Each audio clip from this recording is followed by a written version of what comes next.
முதியவருக்கு என்ன வேண்டும்? என்ன வேணும் அவங்களுக்கு? பெருசா ஒன்றும் வேண்டாங்க.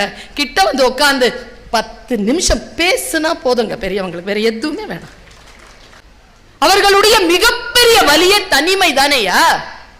நான் சொல்றேன், புகழ்பெற்ற ஒரு நடிகர் தான் இறக்கின்ற பொழுது தனிமையில் இறந்தார். வீடு முழுக்க உறவுகள். மிக முக்கியமான ஒரு நம்பகத்தன்மையான ஒரு தகவலை நான் சொல்லுகிறேன். அவர் உள்ள இருக்கும் பொழுது வெளியில பசங்க விளையாடிட்டு இருந்தாங்கன்னா தாத்தா ரூம் வந்த உடனே சைலண்ட் ஆயிருவாங்களாம். ஏண்டா திட்டுவாரா சத்தம் போட்டு? இல்ல, கூப்பிட்டு உட்கார வச்சு பேசுவாரு. குழந்தைகளுக்கு பயிற்சி தர வேண்டுமா இல்லையா? தாத்தாவிடமும் பாட்டியிடமும் உட்கார்ந்து பேசுவதற்கு. காலம் அப்படி போக அதே தாத்தா பாட்டி தானே நாமளும் ஆக போறோம்.